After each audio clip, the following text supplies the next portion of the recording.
Hello students, welcome back to my channel. This side Siddhi and आज मैं आपके साथ डिस्कस करने वाली हूँ। अगर आप लोग दिल्ली यूनिवर्सिटी में एंट्रेंस एग्जाम में या फिर आप दिल्ली यूनिवर्सिटी में आप लोग एडमिशन लेना चाहते हैं और अगली जो नेक्स्ट ईयर जो आप लोगों का दिल्ली यूनिवर्सिटी का एंट्रेंस एग्जाम होगा 2022 में और उसकी तैयारियां कर रहे हैं, तो आज की क्लास में, आज की वीडियो में मैं आपके साथ डिस्कस करूंगी कि आप लोग अगर दिल्ली यूनिवर्सिटी से हिस्ट्री, चाहे आप बीए हिस्ट्री करना चाहते हैं, एमए हिस्ट्री से करना चाहते हैं, एमफिल या पीएचडी, इस हिस्ट्री से अगर सब्जेक्ट याद रखना, हिस्ट्री से रिलेटेड अगर आप लोग ग्रेजुएटेड या फिर पोस्ट ग्रेजुएटेड करना चाहते हैं, एमफिल करना चाहते हैं, पीएचडी करना चाहते हैं, वो सबकी मैं एलिजिबिलिटी बताने वाली हूँ। साथ ही साथ मैं आपको ये भी बताऊंगी इस वीडियो में कि आप लोगों को अपनी एंट्रेंस एग्जाम की, दिल्ली यूनिवर्सिटी की एंट्रेंस एग्जाम की नेक्स्ट ईयर की तैयारियां कैसे करनी चाहिए, क्या क्या आपको याद करना है, क्या क्या चीजें आपको फॉलो करनी चाहिए, एंट्रेंस एग्जाम में किन बातों का आपको ध्यान रखना है। साथ ही साथ मैं आपको ये भी बताने वाली हूँ कि क्या एग्जाम पैटर्न होता है दिल्ली यूनिवर्सिटी का एंट्रेंस एग्जाम में, वहाँ की एप्लीकेशन फीस कितनी है जब आप एंट्रेंस एग्जाम को फिल करेंगे, आपको कौन सी बेस्ट बुक होगी जिससे आप हिस्ट्री की तैयारियां कर पाएंगे, और साथ ही साथ मैं आपको ये भी बताऊंगी कि कौन कौन से हिस्ट्री से रिलेटेड आपके पास प्रोग्राम हैं, आप कौन कहाँ से अपने हिस्ट्री को कर सकते हैं, कौन से बेस्ट कॉलेज हैं जैसे अगर आप लोगों को अंडर ग्रेजुएट या पोस्ट ग्रेजुएट करना है, तो सब कुछ मैं आपको इस वीडियो में बताने वाली हूँ। आज की वीडियो बहुत ही हेल्पफुल होने वाली, जैसे कि आप लोग यहाँ थंबनेल दे सकते हैं, जितनी बातें मैंने यहाँ लिखी हुई हैं ये सब कुछ आज की वीडियो में हम लोग डिस्कस करने वाले। तो चलिए अपनी आज की क्लास को, आपकी वीडियो को स्टार्ट करते हैं। वीडियो पसंद आए तो लाइक ज्यादा से ज्यादा जरूर कीजिएगा, और मेरे चैनल पे अब तक सब्सक्राइब नहीं किया, चैनल सब्सक्राइब कर लो, क्योंकि आगे ऐसी बहुत सी वीडियोस आपके पास इस चैनल पे देखने को मिलेंगी। ठीक है, तो चलिए स्टार्ट करते हैं और समझते हैं। अगर आप लोग हिस्ट्री के सब्जेक्ट से तैयारियां, अपने हिस्ट्री के सब्जेक्ट से अंडर ग्रेजुएट करना चाहते हैं या पोस्ट ग्रेजुएट की तैयारी कर रहे हैं, उन सब के बारे में मैं आपको इस वीडियो में बताने वाली हूं। तो चलिए स्टार्ट करते हैं। सबसे पहले मैं आपको बता दूं, अगर आप लोगों को हिस्ट्री से करना है, चाहे आप लोग, तो आप लोग हिस्ट्री से कहाँ से हिस्ट्री आप कर सकते हैं। अगर मैं बात करूं, अगर आप बीए यानी कि बैचलर से करना चाहोगे एंशियंट हिस्ट्री, तो वो आपका 3 साल का कोर्स होता है। और अगर आप बीए एंशियंट इंडियन कल्चर करोगे, ठीक है, तो वो भी आपका 3 साल का कोर्स होगा, क्योंकि आप ये बात जानते हैं जो अंडर ग्रेजुएट का आप लोगों का ईयर होते हैं वो 3 साल का कोर्स होता है। ठीक है, वहीं अगर मैं पोस्ट ग्रेजुएट की बात करूं, एमए की बात करूं, तो वो आपके 2 साल का कोर्स होता है। क्लियर हो गया? तो आप लोग अगर हिस्ट्री में आप लोग को इंटरेस्ट है, हिस्ट्री में अपना सब्जेक्ट चूज करना चाहते हो, तो आप लोग ancient history, ancient Indian culture, ancient Indian history और आर्कियोलॉजी भी चूज कर सकते हो। बीए हिस्ट्री से कर सकते हो और बीए ऑनर्स हिस्ट्री से भी कर सकते हो। ये सब कुछ आपके 3 साल का है। वहीं अगर मैं बात करूं, उसके बाद अगर आप लोगों ने अंडर ग्रेजुएट कर लिया, तो अगर आप एमए से पहले बीएड करना चाह रहे हैं तो आप बीएड भी कर सकते हो, वो भी आपका 2 साल का होगा, याद रखना। ठीक है, बीएड भी आप लोग कर सकते हो हिस्ट्री से, तो वो भी आपका 2 साल का कोर्स होता है। यहीं अगर मैं बात करूं पोस्ट ग्रेजुएट की, जिसमें आप लोग एमए एंशियंट इंडियन हिस्ट्री से कर सकते हो, जो 2 साल का कोर्स होता है।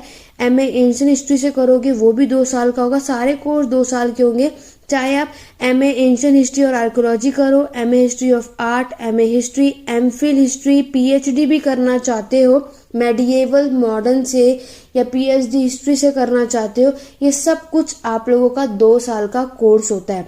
लेकिन अंडर ग्रेजुएट की बात करूं तो ये आप लोगों का 3 साल का कोर्स होता है। क्लियर हो गया? तो सबसे पहले आप लोग ये देख लो, आप चाहे अंडर ग्रेजुएट के स्टूडेंट्स हो, आपने अभी 12th पास करी है, तो आप लोगों को हिस्ट्री में अगर आपको इंटरेस्ट है और हिस्ट्री में एडमिशन लेना चाहते हो, तो आप देख लो इतने इतने साल के ये कोर्सेज होते हैं। क्लियर हो गया?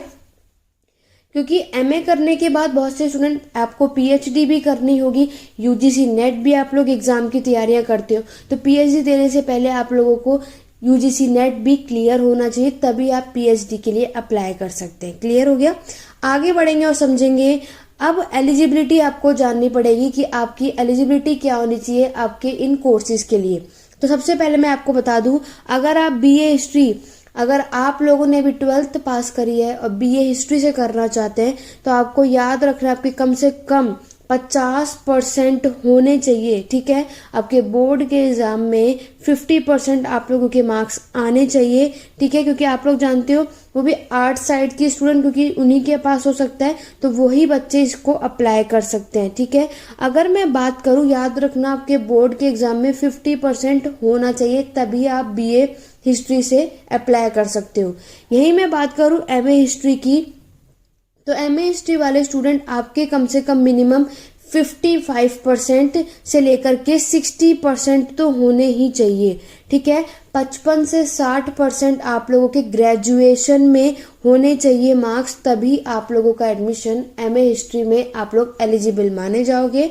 नेक्स्ट अगर मैं बात करूं एमफिल वाले स्टूडेंट की, तो एमफिल वाले स्टूडेंट आप लोगों के 55% मास्टर डिग्री में होने चाहिए। ठीक है, अगर आप लोगों ने मास्टर कर रहे हैं या करने वाले हैं या कर चुके हैं, तो एमफिल में आप लोग अप्लाई करेंगे, तो याद रखना मास्टर्स में आप लोगों के 55% होना कंपलसरी है हिस्ट्री में।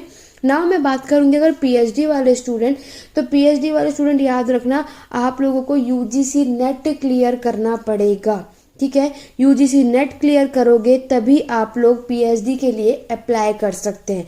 तो ये आपको, आप इनमें से जो कोई भी, अगर आप बीए हिस्ट्री करना चाहते हैं तो याद रखना, क्योंकि यहाँ पर आपको क्या करना है, बीए हिस्ट्री ऑनर्स से करना है या बीए प्रोग्राम वाले भी आप लोग स्टूडेंट अगर होगे, तो अगर आपने बीए प्रोग्राम में भी हिस्ट्री चूज करा होगा अपना सब्जेक्ट, याद रखना आप लोगों के कम से कम कितने होने चाहिए, अगर आपको मास्टर्स में एडमिशन लेना है 55 से 60% आपको आने ही चाहिए मार्क्स। ठीक है, तभी आप लोग एलिजिबल माने जाओगे दिल्ली यूनिवर्सिटी में, तभी आप एंट्रेंस एग्जाम के लिए भी अप्लाई कर सकते हो। यहाँ तक आपको बातें समझ में आ गई।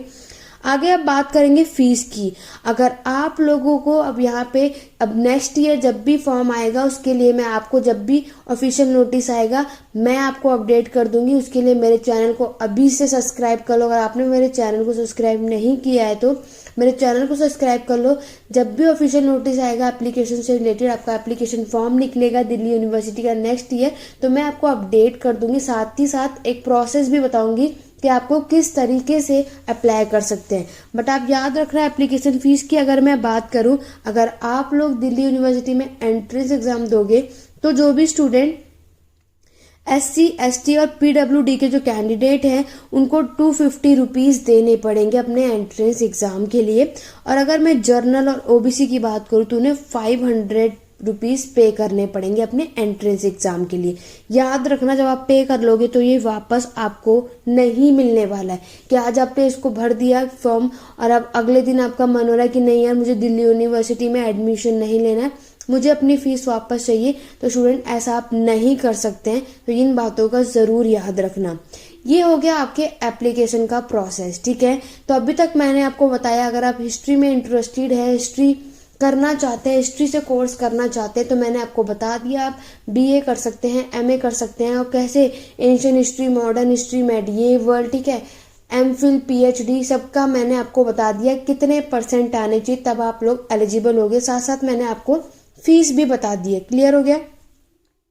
जब आप लोग एंट्रेंस एग्जाम देंगे तो आपको इतनी फीस लगेगी। क्लियर? आगे बढ़ेंगे। अब मैं आपको ये बता दूं कि कैसे अब आप लोग जो आप लोगों का नेक्स्ट ईयर आपका एंट्रेंस एग्जाम होगा तो आपको किन बातों का ध्यान रखना है। तो स्टूडेंट सबसे पहले मैं आपको यही बताऊंगी कि सबसे पहले आप अपना सिलेबस देखना। ठीक है, कि आपका सिलेबस क्या है। ठीक है, जैसे कि आप लोग हिस्ट्री है, क्योंकि हम लोग यहाँ पे हिस्ट्री की बात कर रहे हैं, चाहे आप अंडर ग्रेजुएट के स्टूडेंट हो, पोस्ट ग्रेजुएट, पीएचडी, किसी के भी, एमफिल, किसी भी स्टूडेंट्स हो, कैंडिडेट हो, अगर आप किसी सी भी चीज़ के लिए अप्लाई कर रहे हो तो सबसे पहले आप लोगों को अपना सिलेबस देखना चाहिए। ठीक है, जैसे ही आप लोगों ने सिलेबस देख लिया तो उसके बाद आपको क्या करना है, उसके बाद मैं आपको क्या कहूँगी कि प्रीवियस ईयर क्वेश्चंस भी ज़रूर देखो। ठीक है, सबसे पहले आप लोगों को अपना सिलेबस देखो, उसके बाद प्रीवियस ईयर क्वेश्चन उठाओ, कम से कम लास्ट 5 ईयर्स के अपने सामने क्या करो, प्रीवियस ईयर रखो, नहीं तो उससे रिलेटेड बुक भी खरीद लो। अभी मैं आपको आगे बताऊंगी कौन सी बुक आपके लिए हेल्पफुल रहेगी। ठीक है, प्रीवियस ईयर रखो सामने और देखो कि कहाँ से सबसे ज़्यादा, कौन से टॉपिक से सबसे ज़्यादा क्वेश्चंस पूछे जाते हैं। उसके बाद आप लोगों ने जब सिलेबस देख लिया, प्रीवियस ईयर देख लिया। अब आप लोग नोट अपनी कॉपी में क्या करो, इंपॉर्टेंट टॉपिक और चैप्टर जो आप लोगों ने देख लिए कि सबसे ज्यादा यहाँ से क्वेश्चन पूछे जाते हैं, उसको नोट डाउन कर लो। ये मैं आपको बता रही हूँ, अगर आप फ्रेशर हो, फर्स्ट टाइम आप एंट्रेंस एग्जाम की तैयारी करो, आपको पता नहीं है कि आपको क्या करना है, तो ये सारी चीजें फॉलो करो, ठीक है। चाहे आप बीए में अप्लाई करने वाले हो नेक्स्ट ईयर, चाहे एमए के लिए, चाहे किसी भी एंट्रेंस एग्जाम के लिए, सबसे पहले उठाओ सिलेबस, फिर देखो प्रीवियस ईयर क्वेश्चन और देखते रहो। लाइक आपको क्या करना है, आप लोगों ने सिलेबस देख लिया और आपने देखा प्रीवियस ईयर उठाया कि हाँ एंशियंट हिस्ट्री से इतने क्वेश्चन आते हैं, लाइक एंशियंट हिस्ट्री से आपके 15 क्वेश्चन आते हैं, मेडिएवल से लाइक 10 क्वेश्चन आते हैं, मॉडर्न से लाइक आप लोगों के 20 क्वेश्चंस आते हैं। तो इस तरीके से आपको करना है। वर्ल्ड हिस्ट्री को देखोगे, वर्ल्ड हिस्ट्री के आपके 30 क्वेश्चन आते हैं, तो आपको एवरेज देख लेना कि सबसे ज्यादा कहाँ से आता है, ठीक है। जब आप लोगों ने ये सब देख लिया, उसके बाद टॉपिक देखना कि कौन से कॉलम से सबसे ज्यादा टॉपिक्स कहाँ से पूछे गए हैं, सबसे पहले आपको उसकी तैयारियां करनी है, ठीक है। कि आपने नोटिस कर लिया, तो मैं आपको बता दूं सबसे पहले, अगर इम्पॉर्टेंट टॉपिक्स तो वो मैं आपको आगे भी बताऊंगी, बट अभी यहाँ पे समझ लो, दिल्ली यूनिवर्सिटी में एंट्रेंस एग्जाम दे रहे हो, ठीक है, दिल्ली यूनिवर्सिटी में दे रहे हो, चाहे बीएचयू में दो, चाहे जेएनयू में दो, कहीं भी दो, सबसे ज्यादा अगर आप लोग देखोगे जो टॉपिक आपसे देखने को मिलेगा वो होते हैं आपके बुक्स और उसके ऑथर्स, ठीक है। बुक्स और उसके ऑथर्स आपसे पूछे जाते हैं। बुक्स और ऑथर्स आप लोग देखोगे, इंडियन हिस्ट्री और वर्ल्ड हिस्ट्री दोनों से बेस्ड आपसे ये क्वेश्चंस पूछे जाते हैं। मैक्सिमम देखोगे आपके 100 क्वेश्चंस पूछे जाएंगे, तो मैक्सिमम आप देखोगे 15 से 20 क्वेश्चन आपके बुक्स एंड ऑथर से पूछे जाते हैं। तो सबसे पहले आप इस टॉपिक को स्ट्रांग बनाओ, क्योंकि यहाँ पर आप लोगों ने इसको अच्छे से कर लिया बुक्स एंड ऑथर, तो आप इसको करके आ जाएंगे और अच्छा स्कोर भी कर पाएंगे, ठीक है। तो ये पूरी बातें आपको समझ में आ गई। चाहे आप यहाँ पे तो मैंने पोस्ट ग्रेजुएट के बारे में बता रही हूँ, ठीक है। तो अगर आप अंडर ग्रेजुएट के स्टूडेंट भी हो, तो स्टूडेंट आपको भी क्या करना है, अपना सिलेबस चेक करो, प्रीवियस ईयर चेक करो, लास्ट 5 ईयर, और सबसे इंपॉर्टेंट जो टॉपिक है उस पर टिक लगा लो कि सबसे ज्यादा क्वेश्चन यहाँ से पूछे जाते हैं, और फिर अपनी तैयारियों को शुरू करो, ताकि आपको एक बार पैटर्न पता चल जाएगा, किस तरीके से क्वेश्चन आते हैं, ये सब कुछ पता चल जाएगा। क्लियर हो गया? अभी इतना पढ़ो, उसके बाद जब आपको धीरे धीरे जब प्रैक्टिस अच्छी होने लगी, जब टॉपिक के नॉलेज होने लग जाएंगे, पूरी हिस्ट्री की बहुत सारी नॉलेज हो जाएगी, टॉपिक क्लियर होने लगेंगे, फिर आप लोग मॉक टेस्ट कर सकते हैं। फिर मॉक टेस्ट करो प्रैक्टिस के लिए, ठीक है। ये सारी चीजें आप कर सकते हो धीरे धीरे। अभी बहुत टाइम है आपके एंट्रेंस एग्जाम आने के लिए, तो आप अभी से तैयारी करो, क्योंकि दिल्ली यूनिवर्सिटी में एडमिशन मिलना इजी नहीं होता है, बहुत मेहनत करनी पड़ती है, ठीक है। आगे बढ़ेंगे और देखेंगे एग्जाम पैटर्न क्या होता है। तो अगर मैं मास्टर्स वाले स्टूडेंट को बता दूं, अगर आप लोग एमए हिस्ट्री से कर रहे हैं, क्योंकि मैं आपको इस चैनल पर एमए हिस्ट्री के बारे में बताती हूँ, ठीक है। वैसे यहाँ इस चैनल पे जितना भी मैं आपको हिस्ट्री के बारे में बता रही हूँ, ये हिस्ट्री आपके अंडर ग्रेजुएट में भी काम आने वाली है, बीए की लेवल की भी है, एमए कर रहे हो तो भी उसके लेवल की है, यूजीसी नेट की तैयारियां कर रहे हो तो भी उस लेवल की तैयारियां मैं आपको इस चैनल पे करवा रही हूँ। इसलिए मेरे चैनल सब्सक्राइब कर लो और जितनी वीडियोस हैं सबको देखो, चाहे आप किसी एंट्रेंस एग्जाम की तैयारी करो, सब में आपके लिए हेल्पफुल होगा। अगर मैं बात करूं मास्टर्स वाले स्टूडेंट की, तो आपके एग्जाम में देखने को 100 क्वेश्चंस मिलते हैं, जो कि मल्टीपल चॉइस होगा, ठीक है। आपके क्या हो गया, ऑब्जेक्टिव टाइप क्वेश्चंस आपसे पूछे जाएंगे। याद रखना, आपके इस एग्जाम में नेगेटिव मार्किंग होती है, ठीक है। नेगेटिव मार्किंग भी आप लोगों को देखने को मिलेगी, जिसमें से आप लोगों को देखोगे, अगर आप लोगों का आंसर कोई भी सही हुआ तो आपको 4 नंबर मिलेंगे, 4 मार्क्स मिलेंगे। लेकिन अगर मैं बात करूं, अगर आप लोगों ने करेक्ट आंसर किया तो 4 मार्क्स, वहीं आपने कोई भी क्वेश्चन का आंसर गलत करा तो -1 चला जाएगा। नेगेटिव मार्किंग दिल्ली यूनिवर्सिटी के एग्जाम में होती है, और यहाँ आपको दोनों लैंग्वेज में एग्जाम देखने को मिलेगा, बोथ, ठीक है। बाइलिंगुअल होता है, ठीक है, हिंदी और इंग्लिश मीडियम दोनों में आपका ये एग्जाम होगा। तो ये डाउट बहुत से स्टूडेंट को होता है कि मैम सिर्फ इंग्लिश में ही पेपर आएगा या हिंदी में, ऐसा कुछ नहीं है स्टूडेंट। जो दिल्ली यूनिवर्सिटी का एग्जाम होता है एंट्रेंस एग्जाम, वो आपकी बाइलिंगुअल होता है, ठीक है, हिंदी और इंग्लिश दोनों का होता है। क्लियर हो गया? तो ये आप लोगों का एग्जाम पैटर्न है। तो आप लोगों को क्या करना है, जब आप लोगों ने मान लो अब आप तैयारियां करने जा रहे हैं एंट्रेंस एग्जाम की, तो आप लोगों ने अपना सिलेबस देख लिया, सिलेबस देखने के बाद आप लोगों ने अपना एग्जाम पैटर्न भी देख लिया, ठीक है। एग्जाम पैटर्न भी आपको जरूर पता होना चाहिए। एग्जाम पैटर्न देखने के बाद आपने अपने प्रीवियस ईयर क्वेश्चंस भी देख लिए। जब आपने सब कुछ एनालाइज करने के बाद तब आप अपनी प्रिपरेशन को स्टार्ट करना, ठीक है। तब आप अपने प्रिपरेशन को क्या कीजिएगा, स्टार्ट कीजिएगा, ताकि आप लोगों को अब एनालाइज आपने सब कुछ कर लिया है, पता लग गया आपको कि कहाँ से सबसे ज्यादा क्वेश्चंस पूछे जाते हैं। यहाँ तक आपको बातें समझ में आ गई, नेगेटिव मार्किंग होती है और बायलिंगुअल पेपर होगा, यहाँ तक क्लियर हो गया। आगे बढ़ेंगे। अब मैं आपको बता दूं कि आपको अपने हिस्ट्री में क्या क्या पढ़ना होता है, चाहे आप अंडर ग्रेजुएट के स्टूडेंट हो, पोस्ट ग्रेजुएट के, या किसी भी, चाहे यहाँ तक कि आप लोग यूपीएससी की तैयारी कर रहे हो या कोई भी कॉम्पिटेटिव एंट्रेंस टेट किसी भी एग्जाम की तैयारी कर रहे हो, हिस्ट्री का सिलेबस यही रहता है, बदलता नहीं है। सबके लिए एक बात है, आप लोगों को इसमें 3 हिस्से में पढ़नी होती है, ancient history, medieval and then modern history. एक बात याद रखना, आपकी जो एंशिएंट, मेडिएवल, मॉडर्न यानी कि प्राचीन भारत, जो प्राचीन का इतिहास, मध्यकालीन का इतिहास और आधुनिक का इतिहास, ये दोनों से आप लोगों के हिस्ट्री में एग्जाम में क्वेश्चंस पूछे जाते हैं। चाहे आप लोग देखोगे इंडियन हिस्ट्री, भारत का इतिहास देखोगे, इंडियन हिस्ट्री में भी आपके ये 3 हिस्सों में आपको पढ़ना है, और वर्ल्ड हिस्ट्री यानी कि विश्व के इतिहास में भी आपको एंशिएंट, मेडिएवल और मॉडर्न हिस्ट्री से आपके एग्जाम में क्वेश्चन पूछा जाएगा, सबसे ज्यादा मोस्ट इम्पॉर्टेंट है। बस इतना डिफरेंस आप लोग याद रखना, अगर आप लोग अंडर ग्रेजुएट के स्टूडेंट हो तो आपके एग्जाम में 12th बेस तक के क्वेश्चंस पूछे जाएंगे। अगर आप मास्टर्स कर रहे हो, पोस्ट ग्रेजुएट के स्टूडेंट हो, तो आपके एग्जाम में बीए तक के यानी कि अंडर ग्रेजुएशन के लेवल तक के एग्जाम में क्वेश्चंस पूछे जाते हैं, ठीक है। जैसे जैसे लेवल बढ़ेगा वैसे वैसे क्वेश्चंस हाई होते रहते हैं, याद रखना। यहाँ पे आप देख सकते हो वर्ल्ड हिस्ट्री और इंडियन हिस्ट्री, ये दोनों के दोनों से रिलेटेड क्वेश्चंस आते हैं। सबसे ज्यादा कभी कभी मैक्सिमम वर्ल्ड हिस्ट्री से क्वेश्चन इनका फेवरेट होता है, वहां से आपको क्वेश्चंस पूछे जाते हैं। तो आप लोग यहाँ पे देख सकते हो सब कुछ, ग्रीक की हिस्ट्री, वेस्टर्न की हिस्ट्री, ठीक है, पूरा प्राचीन का इतिहास, मुगल एम्पायर पूरा, अगर आप देखोगे गुप्ता पीरियड, चाइना का, ये सब कुछ, चाहे आप इंडियन भारत का इतिहास देख लो, चाहे आप लोग क्या करो इंडियन हिस्ट्री देख लो, चाहे वर्ल्ड हिस्ट्री देख लो, इन सब से पूरे कंप्लीट आपको ये हिस्ट्री का सिलेबस है, ये आपके एग्जाम में पूछा जाता है। अगर आप लोगों को देखना है कि एंशिएंट, मेडिएवल और मॉडर्न हिस्ट्री में आपको क्या क्या पढ़ना है, तो मैं इसके लिए एक बार और फिर से वीडियो बना दूंगी। अदरवाइज मैंने ऑलरेडी बना रखी है, लिंक डिस्क्रिप्शन में है, नहीं तो आप प्लेलिस्ट में जा करके पूरा देख सकते हो।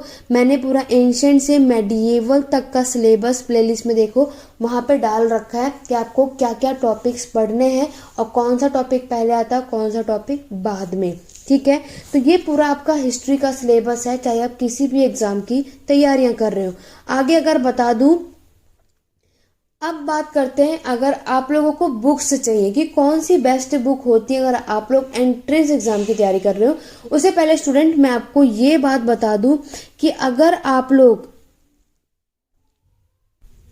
अब मैं आपको बता दूं, अगर आप लोग एमए हिस्ट्री से करने की तैयारी है, अगर आप लोग चाहते हैं कि आप लोग एमए हिस्ट्री करना चाहते हैं, तो आप लोग किस एंट्रेंस एग्जाम की तैयारी करें, किस कॉलेज में एडमिशन लें, तो वो मैं आपको यहाँ पे बता देती हूँ। सबसे बेस्ट अगर देखोगे तो आपका दिल्ली यूनिवर्सिटी है, जहाँ पे आप एमए हिस्ट्री की एंट्रेंस एग्जाम की तैयारी कर सकते हैं। एमए हिस्ट्री आप लोग वहाँ पे फिल कर सकते हैं, यहाँ पे आप एडमिशन ले सकते हैं। बीएचयू में कर सकते हैं, ठीक है, बीएचयू देख लो, जेएनयू देख लो, जामिया, ठीक है, यहाँ पर आप अप्लाई कर सकते हैं। चाहे एयू यानी कि इलाहाबाद यूनिवर्सिटी, ये इन जगहों पर आप लोग क्या कर सकते हो, चाहे आप इग्नू भी ले लो अगर आप लोगों को ओपन से करना है तो, ठीक है। ओपन से करना है तो आप इग्नू में भी अप्लाई कर सकते हो, दिल्ली यूनिवर्सिटी। तो ये सारे कॉलेजेस हैं, ये सारी यूनिवर्सिटीज हैं जहां पर आप एमए हिस्ट्री के लिए अप्लाई कर सकते हो। क्लियर हो गया। बढ़ेंगे अपने पॉइंट्स पे वापस। तो अगर आप लोग देखोगे, अगर आप लोग तैयारियां कर रहे हो कि अगर आप लोग चाहते हो कि आप बेस्ट बुक कौन सी होगी, कि मैं आपको बताऊंगी कि एंट्रेंस एग्जाम के लिए आपको क्या करना है।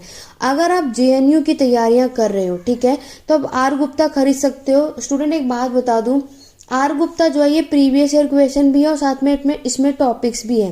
चाहे आप दिल्ली यूनिवर्सिटी की तैयारी कर रहे हो, BHU JNU, तो आप आर गुप्ता बाय कर सकते हो। बट एक बात याद रखना, उसमें जो क्वेश्चंस के आंसर दे रखे हैं वो थोड़े से गलत हैं, लेकिन आपको यहाँ पे प्रीवियस ईयर क्वेश्चंस मिल जाएंगे तो उसके लिए आपके लिए हेल्पफुल होगा। बाकी आप उसमें आंसर जो है बहुत ध्यान से देख सकते हैं। बाकी देन उसके बाद आपको वहाँ पे टॉपिक वाइज क्वेश्चंस देखने को मिलेंगे, टॉपिक वाइज समझाया भी गया, तो आप इस बुक को बाय कर सकते हो। अगर मैं बात करूं रेवोल्यूशन और counter revolution of ancient India के लिए बुक खरीदनी हो, जो कि डॉक्टर BR अम्बेडकर ने लिए, ये बुक ले सकते हो। दिल्ली यूनिवर्सिटी की एंट्रेंस एग्जाम की तैयारी करनी है तो RPH एडिटोरियल बोर्ड की बुक खरीद सकते हो। मॉडर्न इंडिया के लिए रिलेटेड अगर मैं बुक बताऊं तो सुमित सरकार की बुक बाय कर सकते हो। यहाँ से आप मॉडर्न के बारे में, आधुनिक भारत का इतिहास पढ़ सकते हो। अगर आपको इंडिया का एंशिएंट पास्ट पढ़ना है तो RS शर्मा की बुक अच्छी है। Wonderful that was India AL बसवान की भी आप खरीद सकते हो। मेडिएवल हिस्ट्री के लिए आप सभी जानते हैं सतीश चंद्र, ये सतीश चंद्र खरीद लोगे तो आप लोगों का मेडिएवल जो है आधुनिक भारत बहुत इजीली से निकल जाएगा। पूरा कॉन्सेप्ट बहुत अच्छे से इस बुक में बताया हुआ है, बहुत अच्छी बुक है, आप इसको बाय कर सकते हो। एडवांस स्टडी करनी है मेडिएवल इंडिया के लिए तो JL मेहता की लिखी हुई बुक आप बाय कर सकते हो। मॉडर्न इंडिया की हिस्ट्री पढ़नी है तो आप विपिन चंद्र की बुक भी ले सकते हो। और world history of the world पढ़नी है तो अर्जुन देव की बुक आप लोग बाय कर सकते हो। ये सारी बुक्स अच्छी हैं एंट्रेंस एग्जाम के लिए, आप इसको खरीद सकते हैं और पढ़ सकते हैं, कोई भी प्रॉब्लम नहीं है। मॉडर्न हिस्ट्री आप लोग बहुत अच्छे से पढ़ सकते हैं, ठीक है। ये सारी बुक्स आपके काम आएंगी।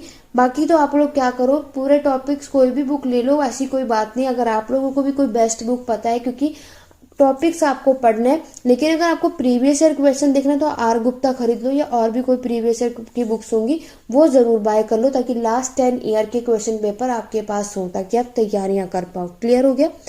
तो यहाँ पे आपके कुछ इंपॉर्टेंट पॉइंट्स थे जो मैंने आपको बता दिए। तो आप लोगों को आई होप सारी बातें समझ में आ गई होंगी कि आप लोगों को एंट्रेंस एग्जाम की तैयारी करने से पहले सिलेबस जरूर देखो, एग्जाम पैटर्न देखो, कितने क्वेश्चंस आएंगे, कितने मार्क्स का आएगा। याद रखना, मैंने आपको ऑलरेडी बता दिया था, अगर आप लोगों को नहीं पता तो मैं एक बार फिर से बता दूं। जो आप लोगों का एंट्रेंस एग्जाम होता है, मैंने आपको क्या बताया, जिसमें आपके 100 क्वेश्चंस पूछे जाते हैं। ओके स्टूडेंट, 100 क्वेश्चंस आएंगे जो कि 400 मार्क्स का होता है, जैसे कि मैंने आपको बताया। इट मीन्स पर क्वेश्चन जो है वो आपके 4 मार्क्स का होता है, ठीक है। 4 मार्क्स का पर क्वेश्चन होगा। याद रखना, एंट्रेंस एग्जाम क्लियर करने के लिए बहुत हाई कट ऑफ जाती है, बहुत हाई। कम से कम अगर आप देखोगे तो 400 में से जो हाई कट ऑफ देखोगे 275 देखोगे, नहीं तो 295 तो सबसे ज्यादा हाई जाती है। सबसे हाई कट ऑफ जाती है दिल्ली यूनिवर्सिटी में। तो कोशिश करो, अच्छी तैयारियां करो, ताकि अच्छी कट ऑफ अगर आपका नाम आएगा तो अच्छे कॉलेज में आपको एडमिशन मिल सकता है। क्लियर हो गया? अलॉट होगा फिर आपको अच्छा कॉलेज, अगर आपने तैयारियां अच्छी करी। तो अभी से अपनी तैयारियां शुरू कर लो, इसीलिए मैंने ये वीडियो बनाई, क्योंकि कोई फ्रेशर बच्चा अगर एंट्रेंस एग्जाम की तैयारी कर रहा है तो आप लोग DU GNU BHU किसी भी एंट्रेंस एग्जाम में कहीं भी हिस्ट्री के लिए अप्लाई कर रहे हो, BA हिस्ट्री MA हिस्ट्री किसी के लिए, तो आप लोग अप्लाई कर सकते हैं। और ये जो चैनल आपके लिए बहुत ही ज़्यादा हेल्पफुल है। यहाँ मैं आप लोगों को BHU JNU दिल्ली यूनिवर्सिटी, हर एक यूनिवर्सिटी के एंट्रेंस एग्जाम के लिए तैयारियां भी करवा रही हूँ। प्रीवियस ईयर क्वेश्चंस भी आपको मेरे चैनल पे देखने को मिल जाएंगे। प्लेलिस्ट में जाकर के आप DU BHU JNU सबके एंट्रेंस एग्जाम की तैयारियां देख सकते हो प्रीवियस ईयर में, ठीक है। सब कुछ करवा रखा है। तो अभी तक मेरे चैनल को सब्सक्राइब नहीं किया तो चैनल सब्सक्राइब कर लो। वीडियो पसंद आई हो तो लाइक करो, शेयर करो, बेल आइकन जरूर प्रेस करो। टेलीग्राम चैनल का लिंक डिस्क्रिप्शन में मैंने दे रखा है, उसको ज्वाइन हो जाओ। वहां में हम प्रैक्टिस कुछ क्वेश्चंस भी करते हैं, मैं वहां पे लिंक भी दे दूं। जैसे कि याद रखना, मेरे चैनल पे जो वीडियो आती है रात के 10 बजे आती है, तो हमेशा आप लोगों को रात के 10 बजे तैयार रहना है पढ़ने के लिए, लाइव आना है पढ़ने के लिए, ताकि आपको वहां पे कोई डाउट हो तो आप तुरंत मुझसे पूछ सके, मैं आपके सारे डाउट को क्लियर करूंगी। अगर इसके बाद में आपको इस वीडियो में अभी भी कोई प्रॉब्लम है या कोई डाउट है तो आप मुझसे जो भी कोई क्वेरी है कमेंट करके पूछ सकते हैं, नहीं तो टेलीग्राम चैनल का लिंक डिस्क्रिप्शन में दे रखा है, आप वहाँ पे मुझे मैसेज करके पूछ सकते हैं। मैं हर एक स्टूडेंट का रिप्लाई वहाँ पे जरूर देती हूँ, ठीक है। कोई भी डाउट हो आप मुझसे पूछ सकते हैं। आई होप आज की जो वीडियो आपके लिए बहुत हेल्पफुल होगी। जो भी फ्रेशर बच्चे होंगे जिसको पता नहीं होगा कि हम कैसे पढ़े क्या पढ़े, आई होप अब आपके ये डाउट क्लियर हो गए होंगे। आगे जैसे जैसे आपके एग्जाम, जैसे आपका ऑफिशियल नोटिस आएगा कि एडमिशन नहीं किया, तो मैं आपको सारे प्रोसेस बताऊंगी कैसे एडमिशन होगा। उसके लिए पहले से ही मेरे चैनल पे बने रहो। ये भी यहाँ पे आप, ये चैनल जो है बहुत अच्छा चैनल है कि आप लोगों की हिस्ट्री बहुत अच्छी हो जाएगी। तो उसके लिए चलिए आज की क्लास में बस इतना ही। आई होप आपको ये वीडियो हेल्पफुल रही होगी। ठीक है, तो ये सारे इंपॉर्टेंट पॉइंट्स आपको याद रखने हैं और अब टाइम मत वेस्ट करो। दिल्ली यूनिवर्सिटी में नेक्स्ट ईयर अप्लाई कर रहे हो तो अभी से तैयारियां शुरू कर दो। ओके, तो चलिए बस इतना ही आज की क्लास में। Thank you for watching.